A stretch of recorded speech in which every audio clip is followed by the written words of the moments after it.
So students, we are going to start with the fluid mosaic model of plasma membrane, and in previous class we have completed the unit membrane model of the plasma membrane, right? तो आज हम बात करेंगे, आपका heading रहेगा fluid mosaic model, और ये model किसका है? प्लाज्मा मेम्ब्रेन का, राइट? सबसे पहले डिस्कवरी की अगर हम बात करें तो 1972 के अंदर दो scientist, one is S J Singer and second is G Nichols, इन दोनों ने मिलकर इस मेम्ब्रेन जो फ्लूइड मोज़ेक है उसको प्रपोज किया था। That is after the discovery of the electron microscope, और इलेक्ट्रॉन माइक्रोस्कोप की डिस्कवरी हुई थी 1950 के अंदर। ठीक है, हिस्ट्री क्या कह रही है? इलेक्ट्रॉन माइक्रोस्कोप जब डिस्कवर हुआ 1950, उसके बाद 1972 में दो साइंटिस्ट सिंगर एंड निकोलसन ने प्रपोज किया fluid mosaic model of plasma membrane. कुछ इस तरीके से मॉडल था। अब देखेंगे आप तो जिसके अंदर आपको देखने को मिलेगा। अब अगर मैं बात कर रहा हूँ इस मॉडल की, so according to this model what we are going to see over here is lipid bilayer. The important thing is that lipid bilayer, right? तो यहाँ पर लिपिड बाइलेयर किस तरीके से आपको देखने को मिलेगा, राइट? एक दूसरे के पैरेलल, और जो लेयर्स है वो एक दूसरे के अपोजिट में बने हुए हैं। किस तरीके से? अगर मैं इसकी बात करूँ तो देखिए यहाँ पर ये जो है पूरा का पूरा एक लिपिड लेयर है, ठीक है? एक मॉलिक्यूल है and you will find a second molecule exact below it और इस तरीके से पूरा कुछ अरेंजमेंट है। देखिए चार मॉलिक्यूल अरेंज है सेम यहाँ पर। तो यहाँ पर आपको बहुत सारे मॉलिक्यूल ऐसे देखने को मिलेंगे, राइट? तो ये लिपिड की बाइलेयर की बात है, राइट? जिसके अंदर आप देखेंगे तो एक जो है वो होता है हाइड्रोफिलिक हेड। ये जो आपको दिख रहा है that is the hydrophilic head. क्या है? हाइड्रोफिलिक हेड है। और दूसरा जो है दिस वन हेड से बिल्कुल अटैच होती है, that is the hydrophobic tell. Hydrophilic head and hydrophobic tell.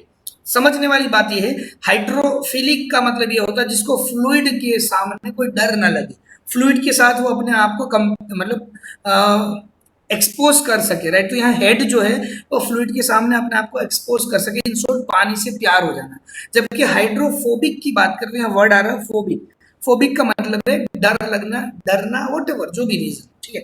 तो यहाँ जो टेल है वो पानी से दूर रहती है। तो अगर आप इस लेयर को देखेंगे तो यहाँ ऊपर, अगर इसको मैं बोलूँ कि ये है सेल मेम्ब्रेन की आउटर सरफेस, ठीक है?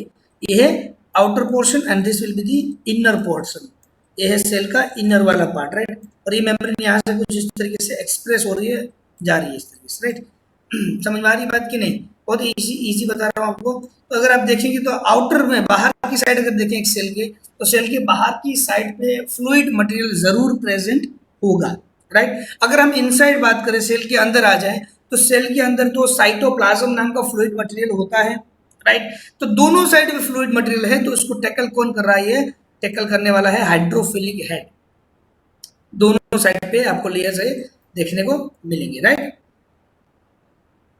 और जो टेल है दैट इज हाइड्रोफोबिक, वो इन दोनों के बीच में सैंडविच स्ट्रक्चर में आ गई, दोनों साइड के है जो हेड है उसके सामने, right? So according to this model this will be made up of phospholipid bilayer. See it is made up of phospholipid bilayer, right? That is क्या क्या इसमें प्रेजेंट हो सकता है। अगर मैं कंपोनेंट की बात करूं, फ्लूइडिटी की बात करूं इसकी मेम्ब्रेन की, तो कंपोनेंट जो है एक तो लिपिड होगा इसके अंदर, then comes protein, and then comes oligosaccharides which are going to held in their position by means of the non-covalent interaction, right? अब आपने केमिस्ट्री में बॉन्डिंग वगैरह पढ़ी होगी जिसमें आपको कोवेलेंट बॉन्ड आया होगा केमिस्ट्री में, as well as non covalent bond आया होगा। आयोनिक बॉन्ड भी आते हैं, नॉन आयोनिक बॉन्ड भी आते हैं, मतलब ये सारे बॉन्डिंग जो है आपने केमिस्ट्री के अंदर पढ़े होंगे, राइट? तो यहाँ पर जो है अगर मैं बात करूँ ओलिगोसैकेराइड्स, लिपिड्स या प्रोटीन की, so they are held by together of the non covalent interactions.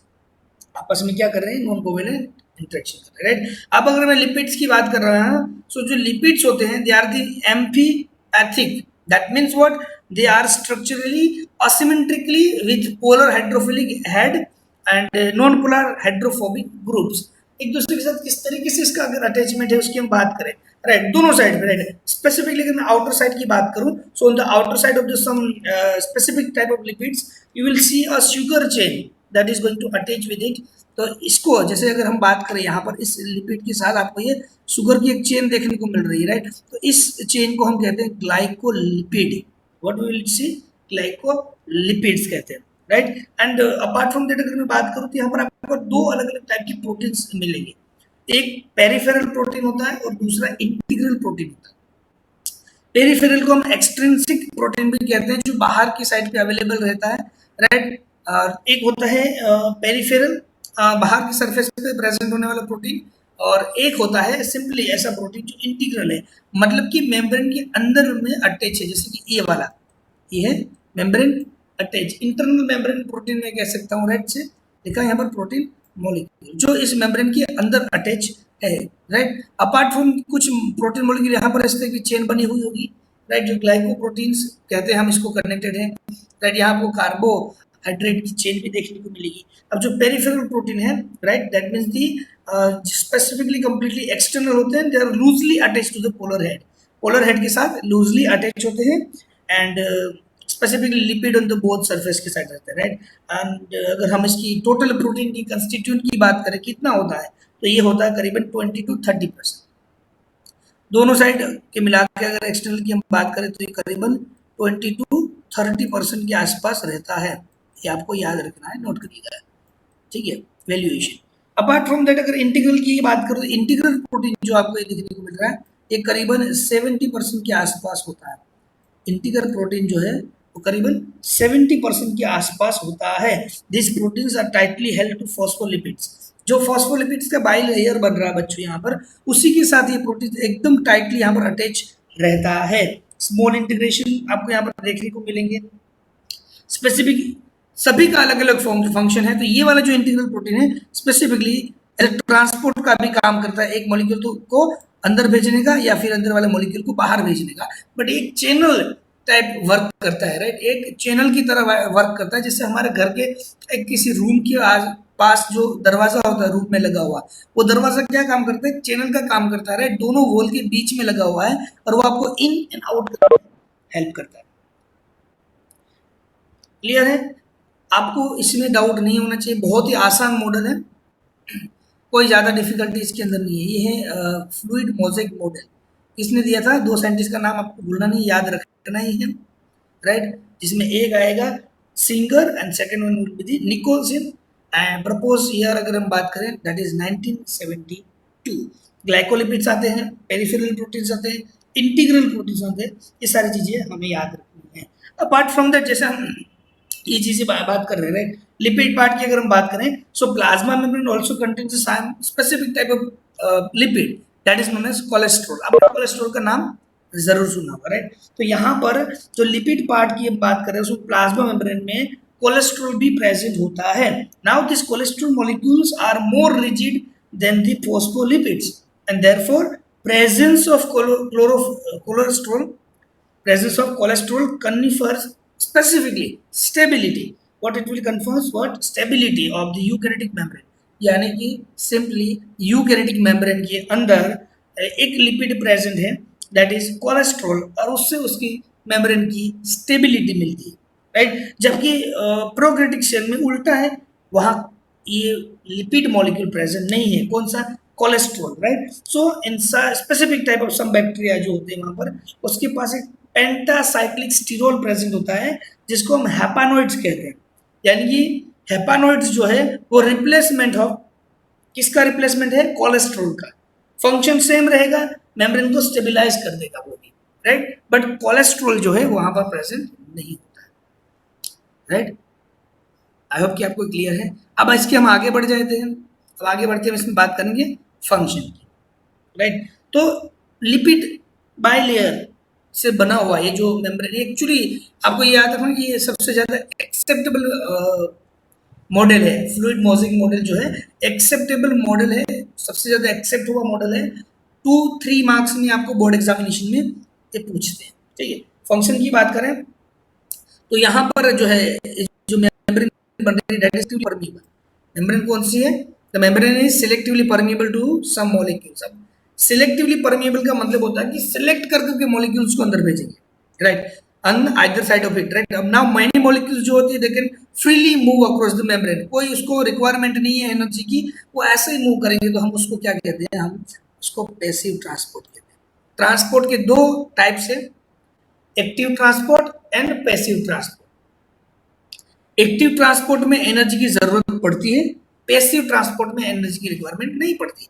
एक बेसिक एग्जांपल लेते हैं, जब स्कूल छूटती है तो सारे बच्चे 1000-1200 बच्चे एक साथ बाहर निकल से, उस बच्चों के साथ अगर आप भी खड़े खड़े बाहर निकलने की कोशिश करोगे तो आपको ज्यादातर एनर्जी इस्तेमाल करने की जरूरत नहीं पड़ेगी। So it's kind of flow के साथ आप जा रहे हो, so that is the passive transport. एक फ्लो के साथ जा रहे हो तो वो पैसिव ट्रांसपोर्ट हुआ। उसके मुकाबले अगर हम बात करें सेम चीज में, आप वो जो 1200 बच्चे आ रहे हैं उसके सामने अगर आप अकेले जा रहे हो, 1200 बच्चों के सामने आप अकेले जा रहे हो तो आपको फोर्स लगाना पड़ेगा, आपको इधर उधर दूसरों को धक्का मार के अपना रास्ता बनाते हुए आगे बढ़ना है, तो वहां आपकी एनर्जी यूज होगी। That means what, that is active transport. उसको हम क्या कहते हैं, तो आपकी एनर्जी यूज हुई ना, उसको कहते हैं एक्टिव ट्रांसपोर्ट। तो एक फंक्शन यहां पर आपने देखा, that is the transport. Right, क्या फंक्शन हो गया, ट्रांसपोर्ट। दूसरे की बात करते हैं, नेक्स्ट क्या लिखा है यहाँ पर, ऑस्मोसिस। नेक्स्ट जो हमारा वर्क है, यानी कि मेम्ब्रेन जो है उसके अगर हम वर्क की बात करें तो वो है ऑस्मोसिस। आप सबको पता है osmosis that is the movement of materials from their higher concentration to the lower concentration. Specifically यहाँ पर सोलवेंट होता है, कंसंट्रेशन ग्रेडियंट की अकॉर्डिंग हो जाता है। राइट, जैसे डिफ्यूजन, तो डिफ्यूजन के भी दो टाइप हो जाएंगे, एक है सिंपल डिफ्यूजन और एक होता है फैसिलिटेड डिफ्यूजन। डिफ्यूजन और ऑस्मोसिस का बेसिक डिफरेंस ये है, ऑस्मोसिस में एक सेमी परमिएबल मेम्ब्रेन होती है, जबकि डिफ्यूजन में ये मेम्ब्रेन की रिक्वायरमेंट नहीं पड़ती है। बोथ दोनों की अगर हम बात करें तो कंसंट्रेशन ग्रेडियंट यानी कि that is from higher concentration to lower concentration movement होती है सॉल्यूट की और सॉल्वेंट की। जब जनरली हम जब ऑस्मोसिस की बात करते हैं तो वहां पर सॉल्वेंट यूज होता है, और वो जो सॉल्वेंट है वो यूनिवर्सल सॉल्वेंट है, दैट इज वाटर मॉलिक्यूल की बात करते हैं। ठीक है, नेक्स्ट एज ए कैरियर की बात करनी है, उसके बाद जो है उसका फंक्शन जो है वो है as a carrier, that is carrier protein. Right, so polar molecules जो होते हैं they can not pass to the non polar lipid bilayer. जो लिपिड बाइलेयर है वो नॉन पोलर है, तो उसमें से ये पोलर मॉलिक्यूल पास नहीं हो सकते, उसको एक स्पेसिफिक करियर प्रोटीन की जरूरत है, दरवाजे की जरूरत है, और वो दरवाजे यहाँ पर इंटीग्रल प्रोटीन पूरा करेगा। Right, of the membrane to facilitate their transport across the membrane. तो एक टाइप की फैसिलिटी मिली तो हम इसको फैसिलिटेड डिफ्यूजन भी कह सकते हैं। ठीक है, now apart from that active transport जो जस्ट मैंने आपको बताया आपको अभी थोड़ी देर पहले, that is also kind of function. A few ions और molecules are transported across the membrane against their concentration gradient. Concentration gradient के अगेंस्ट ट्रांसपोर्ट करना है, that is from their lower concentration to higher concentration, उल्टा। So उसको हम कहते हैं active transport, और उसके अंदर हमें एनर्जी की जरूरत पड़ेगी। सो ये एनर्जी डिपेंडेंट प्रोसेस होगी, जिसमें एनर्जी एटीपी की फॉर्म में यूज होती है। एटीपी का पूरा नाम की अगर हम बात करें तो दैट इज एडिनोसाइन ट्राइफॉस्फेट होता है। यहाँ एग्जाम्पल के तौर में लिखा है सोडियम पोटेशियम पंप। एग्जाम्पल क्या लिखा है, सोडियम पोटेशियम पंप। राइट, इसका अगर हम बेसिक एग्जांपल पढ़े तो आपको पता है आपके घर के ऊपर जो टंकी लगी है उसमें पानी चढ़ाने के लिए आपको मोटर यूज करनी पड़ती है। That is your what you are doing the movement of water against the gravity. नीचे से ऊपर लेके जा रहे हो तो आपको नीचे से क्या देना पड़ेगा, फोर्स देना पड़ेगा। राइट, और ये फोर्स कौन देता है, मोटर देती है, और ये मोटर इलेक्ट्रिक मोटर होती है। अगर वो फोर्स दे रही है दैट मीन्स वो एनर्जी कंज्यूम जरूर करेगी, और आपका वाटर जो है बॉटम टू टॉप पहुंचेगा। लेकिन आप सेम कंडीशन को उल्टा करके सोचोगे तो अगर उस टंकी से पानी अगर आप जमीन पे निकाल रहे हो, नल खोलते ही सारा पानी आ जाता है, मतलब ये टुवर्ड्स द ग्रेविटी हुआ। क्या हुआ, टुवर्ड्स द ग्रेविटी हुआ। यहाँ एनर्जी की जरूरत नहीं है, ये पैसिव ट्रांसपोर्ट हो गया। एकदम सरल एग्जाम्पल से पैसिव और एक्टिव ट्रांसपोर्ट क्लियर हो गया। आगे बढ़ते हैं, हमारा जो नेक्स्ट टॉपिक है वो है प्रोटोप्लाज्म। यहाँ हमने प्लाज्मा मेम्ब्रेन जो है वो कंप्लीट कर लिया है। अब हम बात करते हैं नेक्स्ट हमारे टॉपिक की, that is protoplasm. Right, so protoplasm जो है that is present in all the living cells and it is going to perform all of the vital function of the cell. Cell के सारे vital function complete करने का ये काम करता है कौन, प्रोटोप्लाज्म। वो प्रेजेंट कहाँ पर है, हर एक सेल के अंदर प्रेजेंट होता है। राइट, हेंस हम आज की बात करें तो ये जो प्रोटोप्लाज्म है हर एक लिविंग सेल में प्रेजेंट होता है and it is going to perform all the vital functions. So that's why J Huxley जो नाम के साइंटिस्ट है उसने उसका नाम फिजिकल बेसिस ऑफ लाइफ दे दिया. साइंटिस्ट का नाम है जे हक्सली. उसने क्या किया, उसने इस प्रोटोप्लाज्म को नाम दिया and that is physical barrier of life. आगे जाके एक और साइंटिस्ट आया स्पेसिफिकली 1835 में, डुगार्डिन या फिर हम कह सकते डुगार्डिन. उसने इसको डिस्कवर्ड किया, राइट, और उसने इसको नाम दे दिया सार्कोड. सार्कोड मांझे प्रोटोप्लाज्म. सार्कोड का मतलब क्या है, प्रोटोप्लाज्म, राइट. आगे बढ़ते हुए 1837 की हम बात करते हैं, एक और साइंटिस्ट आया परकिंजे, जिसने इसका नाम रिप्लेस कर दिया और नाम दे दिया प्रोटोप्लाज्म, राइट. तो कहानी कहां से शुरू हुई, कहानी शुरू हुई कि भाई प्रोटोप्लाज्म जो है हर एक लिविंग सेल में प्रेजेंट होता है, राइट, और ये सारे वाइटल फंक्शन को परफॉर्म कर सकता है. तो उसका नाम दे दिया हक्सली नाम के साइंटिस्ट ने फिजिकल बेसिस ऑफ लाइफ. अब उस नाम को रिप्लेस किया सार्कोड नाम से. किसने रिप्लेस किया, डुगार्डिन. ठीक है, प्रोनाउंसिएशन अलग अलग रहते हैं. 1835 की बात है, राइट. फर्दर मोर परकिंजे नाम के साइंटिस्ट ने 1837 में इसको एक प्रॉपर नाम दिया प्रोटोप्लाज्म. ठीक है, तो ये कहानी है प्रोटोप्लाज्म की, एक छोटी सी हिस्ट्री की. अब इस सब्सटेंस के बारे में अगर हम बात करें तो ये है क्या, व्हाट इज प्रोटोप्लाज्म. अगर हम उसकी बात करें तो ये complex granular elastic viscous and colourless substance है. कॉम्प्लेक्स है, ग्रेन्युलर है, इलास्टिक इन नेचर है, विस्कस है एंड कलरलेस सब्सटेंस है. तो यानी ये पूरी लाइन जो है इंपॉर्टेंट हुई, right. Protoplasm is a complex granular elastic viscous and colourless substance. Colourless substance, right. ये उसका सिंपली एक लाइन में मैंने आपको बता दिया, राइट. कुछ सम पॉइंट्स यहाँ मेंशन किए कि भाई प्रोटोप्लाज्म जो है that is considered to be a polyphasic colloidal system. इसको क्या कंसीडर करते हैं, polyphasic colloidal system, that is a system which is contains water in which certain solutes remain dissolved while some remain suspended. एक ऐसे system है जिसके अंदर water present है और इस वाटर में कुछ सॉल्यूट मॉलिक्यूल डिसॉल्व्ड फॉर्म में रहते हैं और कुछ सॉल्यूट मॉलिक्यूल सस्पेंडेड फॉर्म में रहते हैं. ऐसे सिस्टम को पॉलीफेजिक कोलोइडल सिस्टम कहते हैं, राइट. दैट मीन्स प्रोटोप्लाज्म में वाटर प्रेजेंट है, उसमें काफी सारे ऐसे मॉलिक्यूल्स यानी कि सॉल्यूट्स मिलेंगे जो डिसॉल्व फॉर्म में है और काफी ऐसे मिलेंगे जो सस्पेंडेड फॉर्म में. ऐसा कहना चाहता है स्टेप, बहुत आसान है. Next, the main constitute of protoplasm. अगर हम किसी फ्लूइड की बात कर रहे हैं बच्चों, तो फ्लूइड में मेजोरिटली वाटर ही होता है, राइट. तो यहां पर अगर हम बात कर रहे हैं तो मेन कॉन्स्टिट्यूट प्रोटोप्लाज्म का वाटर रहता है, right. Apart from that, various soluble substances like glucose minerals are also remain dissolved in the water and they will going to form that true solution. See, water जो है वो majority present है, उसमें glucose और minerals जैसे substances present है और ये ग्लूकोज और मिनरल जैसे सब्सटेंस जो है डिसॉल्व फॉर्म में रहते हैं और इसकी वजह से जो सॉल्यूशन बनता है बच्चों उसको कहते हैं ट्रू सॉल्यूशन.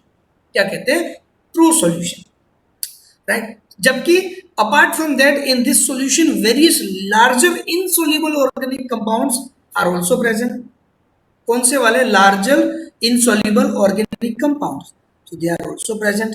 एग्जांपल के तौर पे यहाँ लिखा है फैटी एसिड ले लीजिए आप, प्रोटीन्स ले लीजिए एंड कार्बोहाइड्रेट ले लीजिए, right. So they are suspended in the form of colloidal particles. तो कोलोइडल पार्टिकल के फॉर्म में सस्पेंडेड रहते हैं, कोलोइडल पार्टिकल के फॉर्म में, राइट. वाटर में ग्लूकोज मिनरल जैसे कुछ सब्सटेंस ऐसे भी है जो डिसॉल्व रहते हैं जिसकी वजह से वो सॉल्यूशन ट्रू सॉल्यूशन हो जाता है. तो कुछ ऐसे लार्जर इनसॉल्युबल ऑर्गेनिक कंपाउंड है like fatty acids, proteins, carbohydrates etcetera जो कोलोइडल पार्टिकल्स के फॉर्म में आपको देखने को मिलेंगे protoplasm, right. Now the true solution act as a dispersion medium.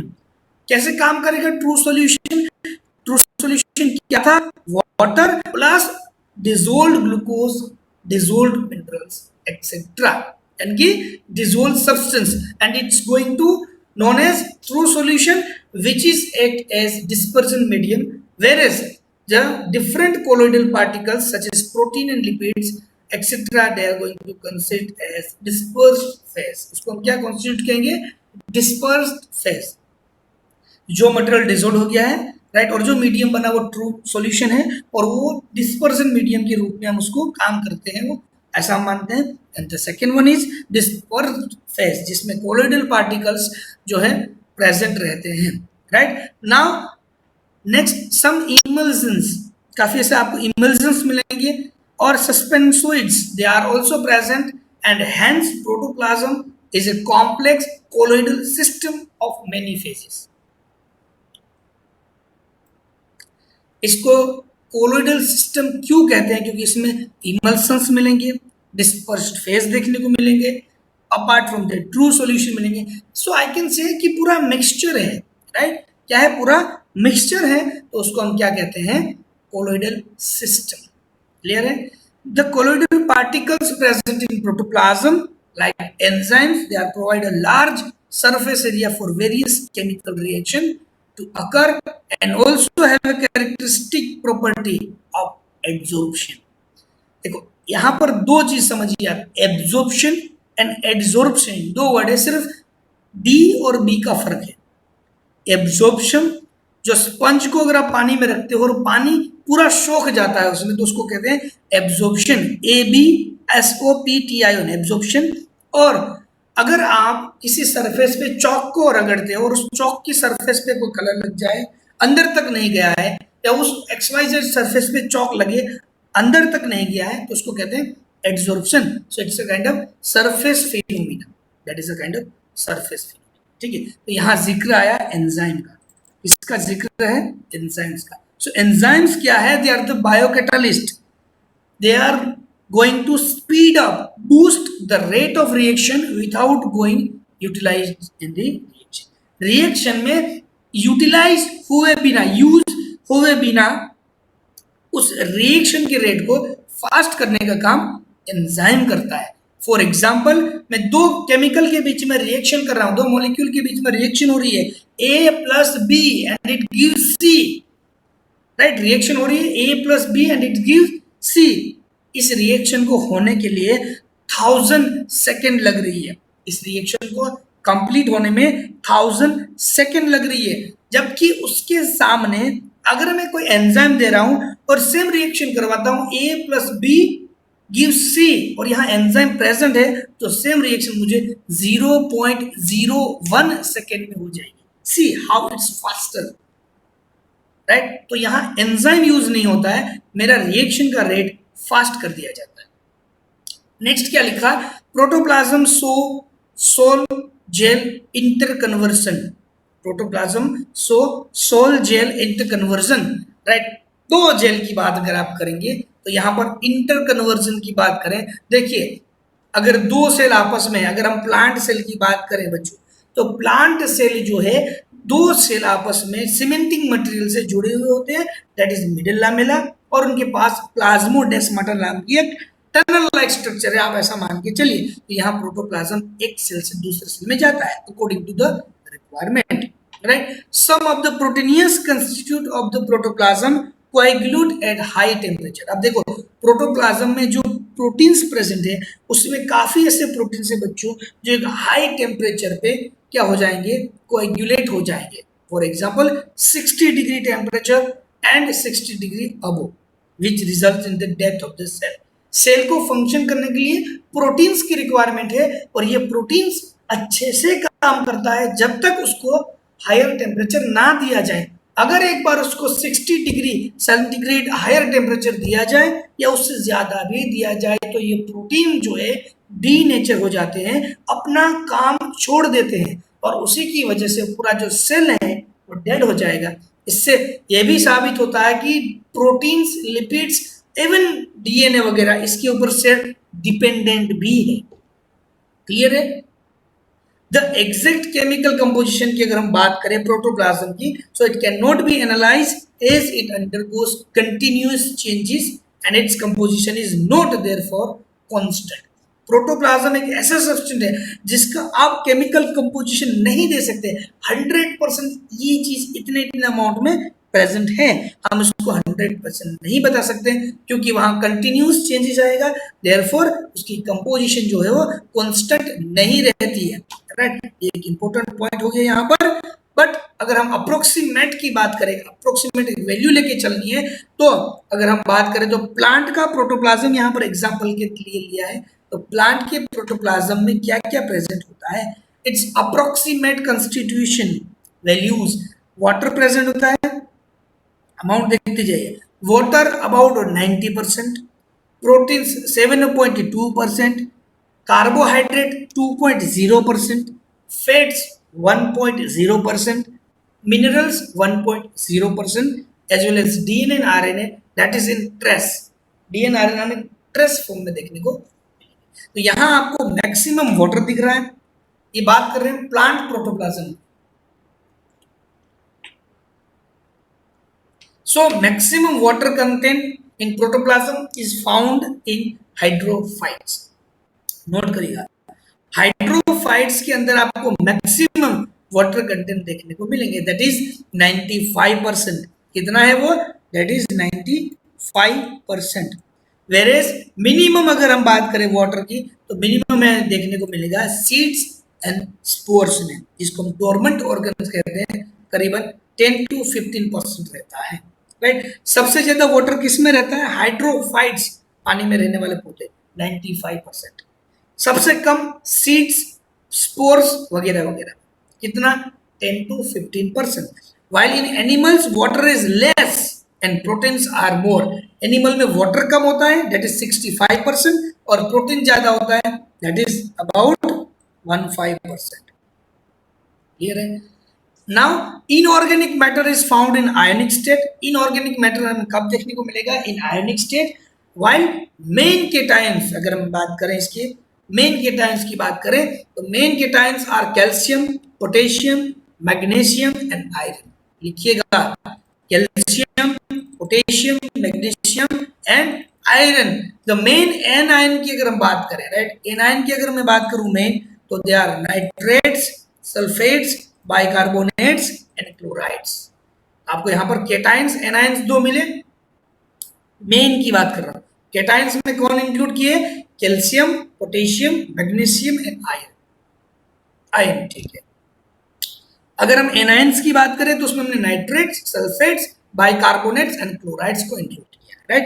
These mineral elements specifically influence the vital activities of the cell, influence करेंगे cell की vital activity and play an important role in the osmosis between the cell and its environment. Cell और उसके आसपास के environment के साथ एक osmosis करनी है, उस चीज के लिए बहुत ज्यादा इंपॉर्टेंट रहता है।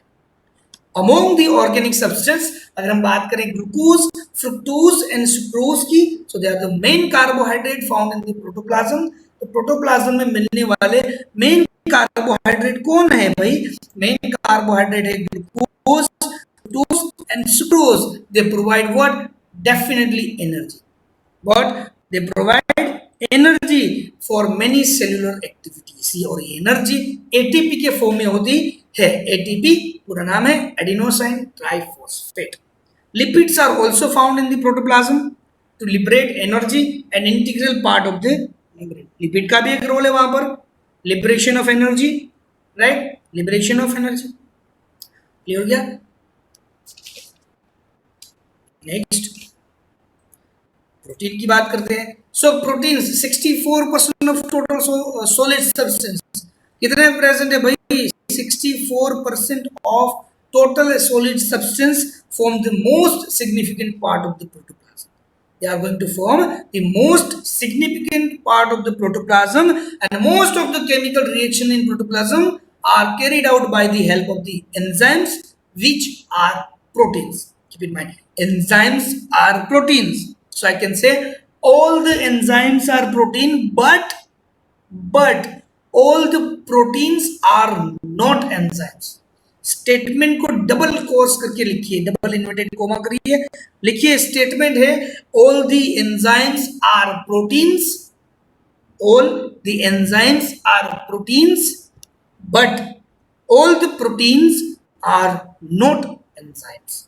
सारे एंजाइम्स प्रोटीन है बच्चों, लेकिन सारे प्रोटीन एंजाइम नहीं है। ठीक है, बहुत इंपॉर्टेंट है, एंजाइम्स की पोर्शन के टाइम पे हम पढ़ेंगे। एंजाइम क्या है? बायोकैटालिस्ट है जो रिएक्शन रेट को बूस्ट करने का काम करते हैं। डिफरेंट टाइप्स ऑफ पिगमेंट्स, और क्या क्या मिलेगा हमें? Pigments, latex, vitamins, growth regulators, enzymes, alkaloids are also found in protoplasm, and they are also going to play a significant role in the cell. So और क्या मिला हमें? Different types of pigment, latex, vitamins, growth regulators, enzymes and alkaloids में मिले। अगर हम इसकी pH की बात करें, so pH that is the potential of hydrogen, they are varies in different cells. हर एक सेल का पीएच डिफरेंट होती है। PH scale starts from 0 and ends at 14, 0 to 14, जिसमें 7 पीएच जो है, right, 7.0 that is neutral pH, जो most probably water की पीएच है। अगर हम 0 से 7 के बीच की बात करें तो वो एसिडिक पीएच है, और 7 से ज्यादा और 14 से कम यानी कि 7 to 14 की बिटवीन की बात करें, so that is the basic pH. Okay, next topic जो है हमारा दैट इज एंडोमेम्ब्रेन सिस्टम। इसके अंदर हमें क्या पढ़ना है? 3 चीज पढ़नी है, endoplasmic reticulum, Golgi complex as well as lysosome. अगर इन 3 कॉम्प्लेक्स को आप पढ़ रहे हो तो उसको कहते हैं GERL। क्या कहते हैं उसको? GERL, यानी कि GERL is the complex of Golgi apparatus, endoplasmic reticulum and lysosome, that is the endomembrane system, right. इसके अंदर हम वैक्यूल्स को भी इंक्लूड करते हैं। So each membranous organelle is distinct in terms of its structure and function. हर एक membrane का जो स्ट्रक्चर है, फंक्शन जो है, डिफरेंट होता है, सेम नहीं है, अलग अलग होता है, राइट। Many of this are considerable together, they are considered together as an endomembrane system because their functions are coordinated. Endomembrane system जो होती है, they are include endoplasmic reticulum, Golgi complex, lysosome as well as vacuoles. Endomembrane system में क्या include होता है बच्चों? एक होता है endoplasmic reticulum that is ER, एक होता है गोल्जी कॉम्प्लेक्स, एक होता है लाइसोसोम्स, और एक होता है vacuoles. Let's start with the ER that is endoplasmic reticulum, right. Garnier, scientist का नाम लिखिए, गार्नियर, ये वो जो कॉस्मेटिक कंपनी है वो नहीं है, ठीक है, गार्नियर। 1897 की बात कर रहा हूं मैं, गार्नियर की। Firstly observe and name then as ergastoplasm. सबसे पहले उसको ऑब्जर्व किया और नाम दिया एर्गास्टोप्लाज्म। किसको? ER को। किसने दिया? गार्नियर। कब दिया? 1897। थोड़ी हिस्ट्री में हम कहानी करेंगे हिस्ट्री की, राइट। नेक्स्ट 2 और साइंटिस्ट आए 1952 में, पॉटर एंड कलमैन। क्या है, कौन आए? एक का नाम पोर्टर था, एक का नाम कैलमैन था।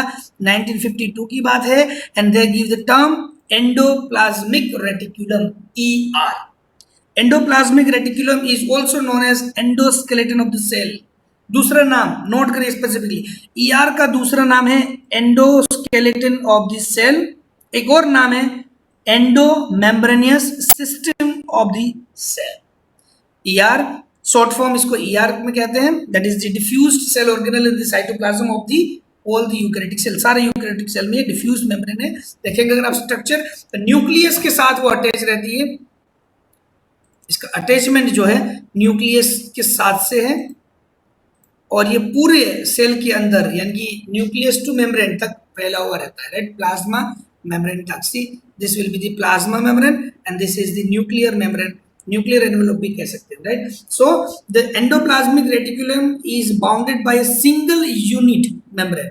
एक सिंगल यूनिट मेम्ब्रेन से बंधी हुई है। The membrane of endoplasmic reticulum is supposed to be originated by pushing of plasma membrane in the matrix। अगर मैं प्लाज्मा मेम्ब्रेन को यहां से धक्का दूं मैट्रिक्स के अंदर लाने के लिए, राइट, तो ये कैसे बनेगा? फॉर एग्जांपल मान के चलिए बच्चों, ये है मेरी, अब मैं इसको यहां पर बात करूंगा कि भाई मेरे पास यहां पर फॉर एग्जांपल है, चलो एक मेम्ब्रेन है, मैं इसको ड्रॉ कर रहा हूं स्पेसिफिकली, ये है मेरी मेम्ब्रेन, ठीक है। अब मैं इसको यहां से पुश कर रहा हूं, राइट, तो ये जो मैंने मेम्ब्रेन यानी थ्रेड रखा है वो कुछ इस तरीके से स्ट्रक्चर बनाएगा, हाँ या ना। मैंने यहाँ इसको पुश किया है और ऐसे धीरे धीरे होता होता एक वैक्यूल का फॉर्म भी ये बना सकता है। तो ये जो मेम्ब्रेन है उसी तरीके से एंडोप्लाज्मिक रेटिकुलम की मेम्ब्रेन बनी है, right. The membrane of endoplasmic reticulum is form और found to be continuous with the nuclear membrane and plasma membrane. देखेंगे अगर आप तो ये न्यूक्लियर मेम्ब्रेन जो यहाँ पर है उसके साथ आपको अटैच दिखेगी और ये वाली प्लाज्मा मेम्ब्रेन के साथ भी आपको ये अटैच दिखेगी। एंडोप्लाज्मिक रेटिकुलम जो है that is the vast reticulum और network of the interconnected tubules and vesicle. Interconnected tubules और वेसिकल्स का एक बहुत बड़ा फ्रेमवर्क है, एक नेटवर्क है, right? And apart from that, that's why hence ER divides the intracellular space into two distinct component। दो अलग अलग कंपोनेंट में वो डिवाइड करता है, जिसको एक में हम कहते हैं luminal that is inside the ER और दूसरा होता है extra luminal that is cytoplasm, जिसको हम कहते हैं एक्स्ट्रा लेमिनल कंपार्टमेंट। दो कंपार्टमेंट हुए, एक्स्ट्रा लुमिनल और एक होता है luminal. Luminal inside the ER, extra luminal जो है इट इज साइटोप्लाज्म। दो टाइप के कंपार्टमेंट हो जाएंगे, राइट। अब ईआर जो है अगर हम उसके टाइप्स की बात करें तो आपको ईआर में दो अलग अलग टाइप्स देखने को मिलेंगे। एक होता है smooth ER, this one smooth endoplasmic reticulum, and the second is rough endoplasmic reticulum, right. Generally rough endoplasmic reticulum या फिर ग्रेन्युलर ईआर जो है वो इसीलिए उसको रफ कहते हैं क्योंकि उसकी सरफेस के ऊपर आपको राइबोसोम्स देखने को मिलेंगे अटैच। यहाँ पर आपको बहुत सारे राइबोसोम देखने को मिलेंगे। They bear ribosome on their surface and the cells which are active in protein synthesis they are having RER in abundance. मतलब ये राइबोसोम का काम क्या है, राइट, एक ट्रांसलेशन फैक्ट्री है, राइट। ट्रांसलेशन जो है वो काम करने का काम करता है राइबोसोम्स, प्रोटीन सिंथेसिस का काम करता है, राइट। और ER के जिस पोर्शन के ऊपर राइबोसोम अटैच होते हैं उसको हम कहते हैं रफ एंडोप्लाज्मिक रेटिकुलम। तो उसका फंक्शन है प्रोटीन सिंथेसिस का। अगर मैं स्मूथ की बात करूं तो सिंपली उससे उल्टा हो जाएगा, right. They do not have attach ribosome on their surface, उसकी सरफेस पे आपको राइबोसोम देखने को नहीं मिलेंगे, right. And that is developed in those cells which are actively concern with the synthesis as well as secretion of the steroid hormones और I can say lipids. That means smooth ER जो है बच्चों lipid बनाने का काम करती है, rough ER जो है वो क्या बनाने का काम करती है, प्रोटीन्स बनाने का काम करती है, right.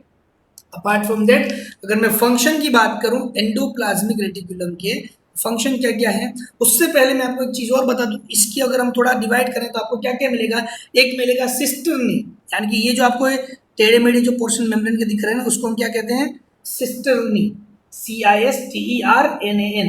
These are long, flattened and unbranched unit. They are long, flattened and unbranched units that is arranged in stalks and it is 40 to 50 nanometer in thick. अगर इसको डायग्राम के फॉर्म में अगर हम देखें, लेट्स मूव ऑन, नीचे चलते हैं एंड हियर इट्स, राइट। ये क्या है मैं बात कर रहा हूँ, this one cisternae. So they are specifically long, flattened and unbranched units. They are arranged in stalks and it is 40 to 50 nanometer in thick, right? Second होते हैं vesicles. So vesicles की अगर हम बात करें तो they are 25 to 500 nanometer in diameter. Vesicle goal goal structure में होती है। और थर्ड जो है that is tubules. टिप्स की फॉर्म की बात है, long, isolated and branch unit that is 50 to 200 nanometer की थिकनेस में होता है ट्यूब्यूल्स। तो तीन पार्ट उसमें प्रेजेंट है, सिस्टर्नी, वेसिकल्स एंड ट्यूब्यूल्स, ठीक है। फंक्शन की मैं बात कर रहा था, अगर हम ER के फंक्शन की बात करें तो एक फंक्शन है उसका मैकेनिकल सपोर्ट का, एक है mechanical support. The endoplasmic reticulum forms the framework of the cytoplasm matrix and it provides mechanical support. Cell थोड़ा सा अगर आप जैसे फॉर एग्जांपल सेल को आप प्रेस करोगे, जैसे बलून कैसा होता है, बलून को आप प्रेस करोगे तो अंदर के साथ आपकी उंगली आ जाएगी, प्रेस होगा। लेकिन अगर अंदर एक पूरा नेटवर्क प्रेजेंट है, फ्रेमवर्क का नेटवर्क प्रेजेंट है तो वो नहीं होगा, तो यहाँ मैकेनिकल सपोर्ट हो जाएगा, राइट। दूसरा फंक्शन क्या लिखा है, intracellular exchange. It also acts as an intracellular circulatory system. क्या एक्ट करेगा, intracellular circulatory system and it circulates various substance into and out of the cell, cell के अंदर ले जाने का काम करता है, सेल के बाहर ले जाने का काम करता है। मेम्ब्रेन फ्लो मैकेनिज्म उसको कहते हैं, क्या कहते हैं? Membrane flow mechanism, in out ये दो काम करवाते हैं। Next, lipid secretion.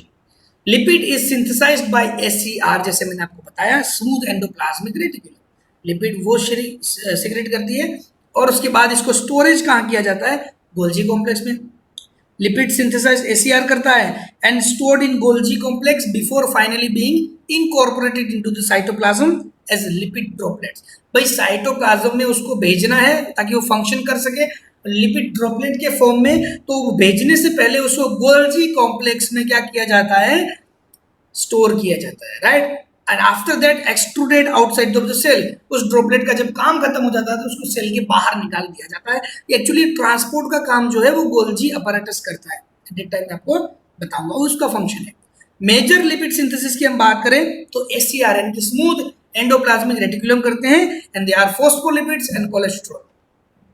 कौन से हैं? फॉस्फोलिपिड्स है एंड कोलेस्ट्रॉल है, that is the major lipid synthesis का काम एससीआर करते हैं। और ये मेजर लिपिड्स कौन से हैं? एक फॉस्फोलिपिड्स है and the second is cholesterol. ये तीन फंक्शन है, mechanical support, intracellular exchange and lipid secretion. Next, detoxification का भी एक फंक्शन वो करती है SCR. Smooth endoplasmic reticulum is concerned with the detoxification of drugs and steroid. अब सवाल उठता है कि what is detoxification? Toxic substance को नॉन टॉक्सिक में कन्वर्ट कर देना, टॉक्सिक सब्सटेंस को नॉन टॉक्सिक में कन्वर्ट करना, दैट इज डिटॉक्सिफिकेशन। किसका किया जाता है? Drugs, steroids. नेक्स्ट फंक्शन की बात करें फिफ्थ की, that is formation of nuclear membrane. Nucleus के आसपास की जो मेम्ब्रेन है उसको बनाना है, फॉर्म करना है।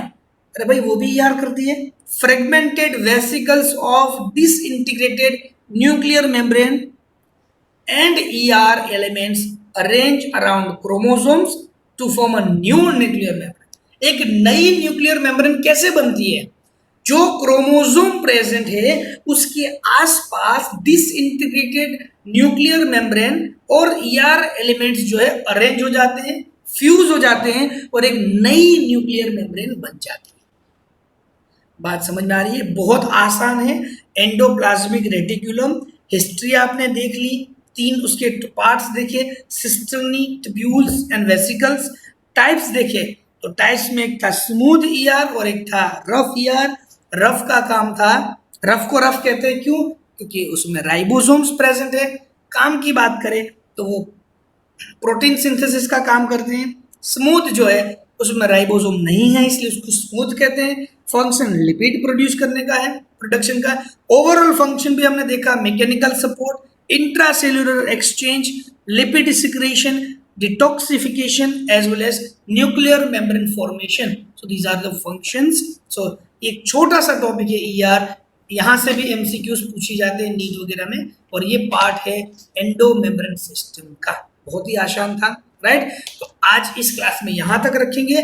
अगली क्लास में हम शुरू करेंगे हमारा next topic, next cell organelle, Golgi apparatus. ठीक है, तब तक के लिए बाय बाय स्टूडेंट।